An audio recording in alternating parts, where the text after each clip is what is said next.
guys, welcome back to Release the Craftin. Priscilla here with a little tutorial, sponsored tutorial to share with you guys today. You may have seen my unboxing of these wax seals from Craspire. And I said in that video that I would do a tutorial on how to make wax seals for journals. So that is what I am doing here. So basically what you need is your seal, a handle. The handle is not a requirement. I will show you one without the handle. I like to have what I call, it's a very technical tool. It's a little swizzle stick to mix up the wax when I want it to be a little bit more marbled. It's an unbent, unfolded paper clip. It's super technical though. Like, you might need a professional to do this for you. It's not going to focus though because it's tiny, tiny, tiny. And I have a little furnace here. It's called a furnace. You don't need a furnace necessarily. I just don't want to stand here with my finger on a lighter holding the spoon forever.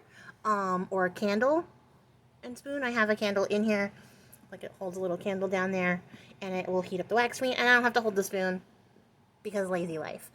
Not a requirement. You can do it with a candle. And if you're clever, you could probably make your own furnace like this, but fire safety, be safe, guys. But you also need the spoon to hold the wax before you pour it. So what I did was already get some ready because it takes a little bit of time for the wax to go. I am going to swirl it just a tiny bit so that those colors will cross over just a little bit, and I hope I put enough wax in here. I have never had a seal this large, but what I have is a non-stick baking mat. This is a silpat mat. You don't need this. You could use like a sheet of parchment paper on a heat-proof surface, or maybe a regular craft mat. I don't know though, don't quote me on that. I'll say this is a silicone baking mat. It's safe to do on parchment paper would also work. Regular paper would also work too.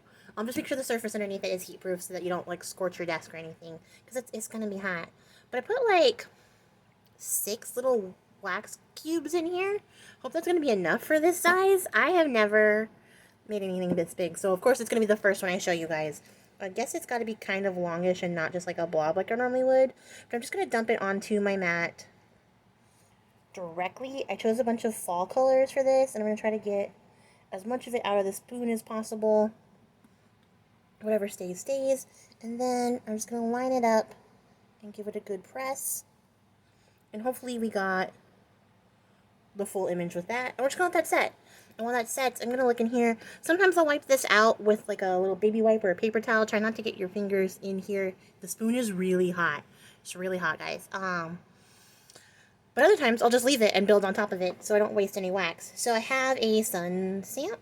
And I think that's going to be good in here. So I'm going to grab some like more yellows and golds. We have this really pretty packet of wax I've never opened. It's really pretty.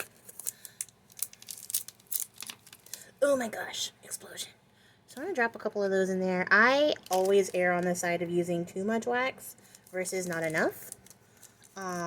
It's up to you. If you get really good at figuring out how many of these little dudes make up a seal, then go for it. It's usually like 2, though, honestly. But I like to try to get like all sides out because I think it looks better. I'm a little sad we missed this little corner here, but otherwise it's fine. And then I'm gonna cut the video right here and wait for this to melt because it takes a little bit. My candle just started its life cycle, so it's not actually burning as hot as it would. But otherwise, I mean, it just takes time, and this is basically it. So I will catch you guys when this wax has melted. Alright, so we're back. And this has started to melt and sort of bubble, and there's sort of a weird reaction happening here with the white, which makes me kind of wonder if the white isn't as waxy as it should be and is actually a plastic. We'll find out on this adventure together, because sometimes you got to be careful like how you're sourcing your wax. Sometimes they are not honest about it actually being wax. I've actually gotten glue sticks and not wax, and that's disappointing. But this looks like it's going to be a cool mix. Look at those colors. excited. So yeah, that's probably more than you need, but it's still gonna be pretty cool. And I'm stoked for it. So let's see, what else do I have? I have that moon one, and the raven one, and this bee one. Let's do one more with this color pot, and then I'll wipe it out so that we can do some different colors. So for the bee, let's do some more yellow and orange. And maybe some more of this white, because I just have so many questions about this white.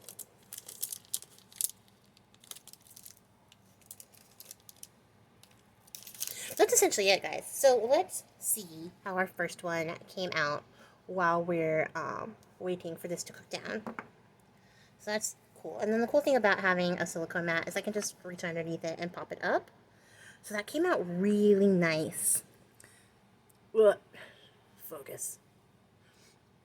So it came out really nice.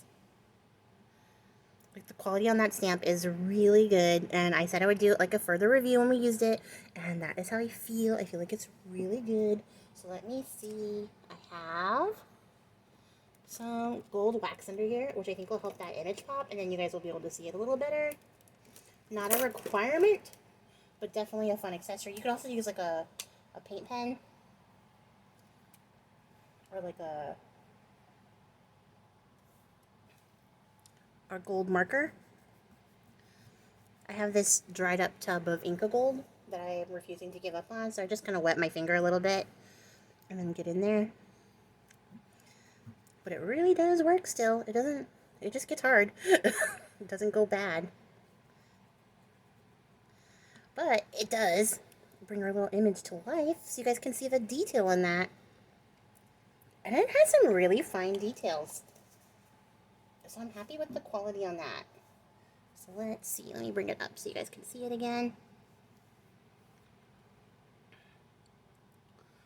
So how's that? That's so cool. I love this little jack-o'-lantern scarecrow guy. Like, it's really nice because he could really look well like in a spooky Halloween journal, but I think he'd also make a really sweet addition to like fall journals and harvest journals. How pretty. Or spreads or layout pages, whatever. That is so cool. And also, I'm really kind of interested because I put a little black cube in there, and it's kind of a bluish base for the black. So it mixed with the yellow and made green, because that's how colors work.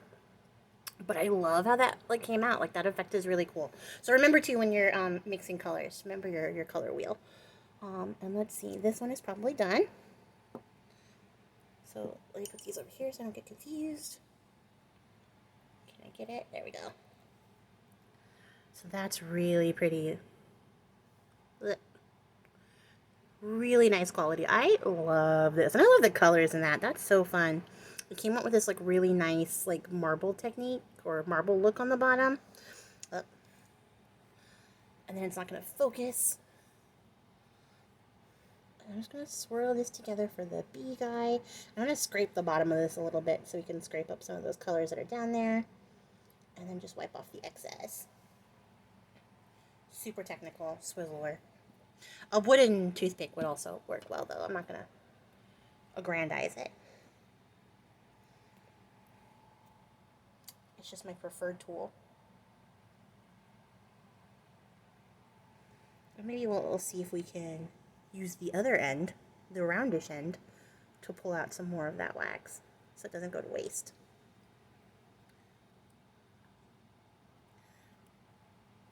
Alright, so we'll leave that there for just a second so it stays warm.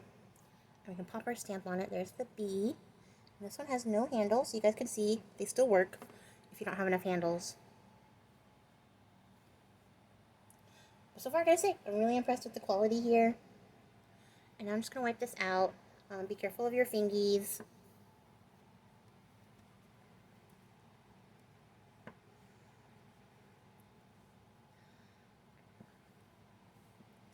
I can never seem to get all the color out, which is fine. I'm not like a purist when it comes to these. Like, I don't need the color to be precise. But like, there's a lot of little like pock marks in my spoon. I don't know if you guys can see that. Nope. You're never going to see it because it will never focus. And the spoon is hot, so I can't really rest it in my hands. But it doesn't matter. There's a lot of little pock marks in my spoon because it's not like superior high quality spoon for eating. It's just a little wax seal spoon. So the wax will stick in there and then it'll change color over time as other colors get mixed in. So let's think. We have our Gothic-y Raven one and then our Moon one. So let's do this color and then we'll transition into darker colors for the Gothic-y one. Not that I think I have a lot darker colors, actually. I don't. So let's do this one.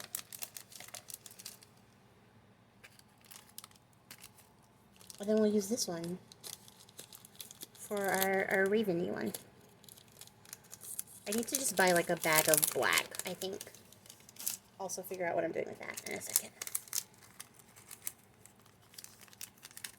So this is pretty. It's like silver, a gray, and a matte gray. They're both gray. One's like a warm gray, and the other one is just a regular blue gray. So while that melts and this one sets, I'm gonna pause the video and come back so we can do the rest of these, and then we'll see what the final results are. Okay, so we're back.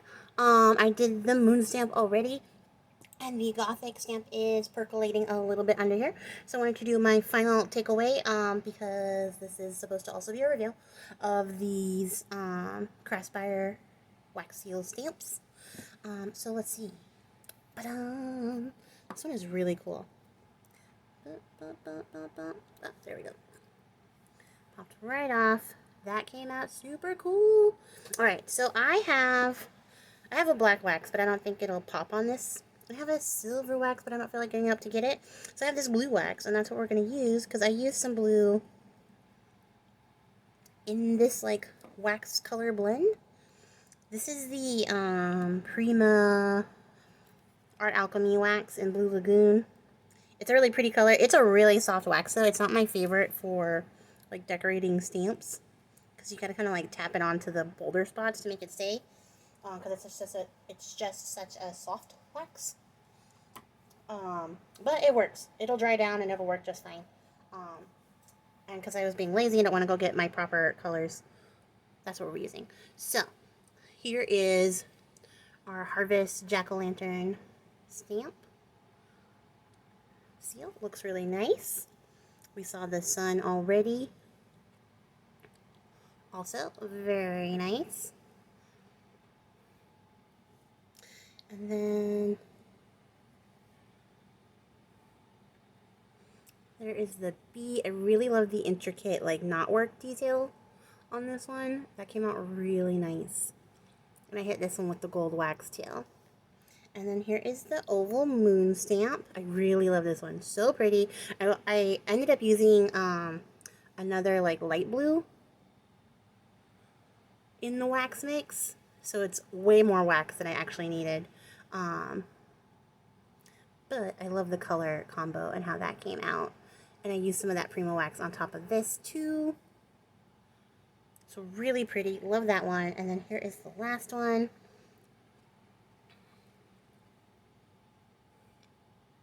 There we go. That's real nice. Super cool. Like, that'd be great in a Poe journal for sure. Love it. So these are really nice quality. The engraving on it is really nice. The impressions are good. I have no complaints or objections about these. These are really good quality, like, stamp seals, and they came out really nice. And as for what I'm going to do with these, typically I'll do like a bunch in a row because, like, you know, you guys saw, it takes a little bit for the wax to melt, so I don't want to just do like one at a time if I can avoid it.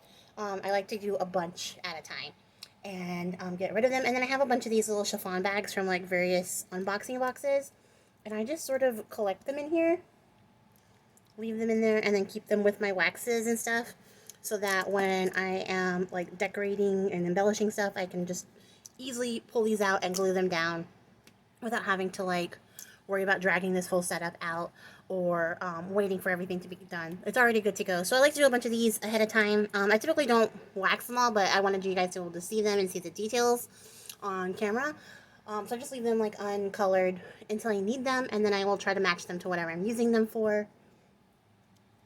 But they store really well like this. I haven't had any problems. If your house gets really hot, this might not be the best idea. You may want to like get a little like a little box or something to put them in, and then just layer them in with like some parchment paper or wax paper, or just sheets of paper in between so that they don't stick together. I keep my house like the Arctic, so I don't worry about that. But yeah, I will save these to use in a future video, and you guys will definitely see me use these seals going forward because I really love them. And I'm just going to store them with the rest of my stuff. I don't have a fancy storage for these. I just keep them in a makeup bag. I keep all mine in there. I have a collection.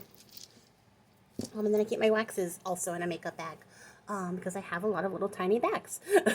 And I like to use them. So that's it, you guys. I hope this gave you a good idea of how to use wax seals if you haven't before.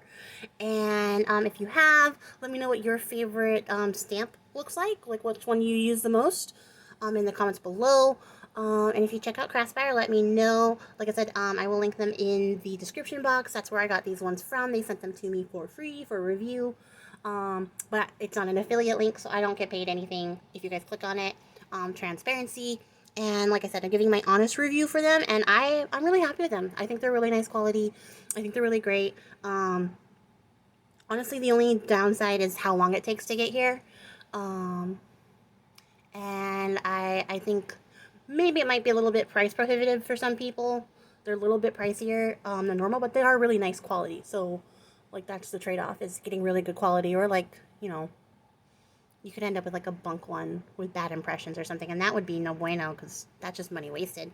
But yeah, really happy with how these came out. Looking forward to using them, and looking forward to using these. And if you guys learned anything from this tutorial, let me know. Are you going to get your own professional swizzle stick like I have, which now has like fuzz on it from the wax and the paper I used to wipe it off with? That's also professional coating. It builds up over time. Yeah, I guess that's it. Thanks for hanging in to the end of the video. I will catch you guys all in the next one. I appreciate your faces, and until next time, bye!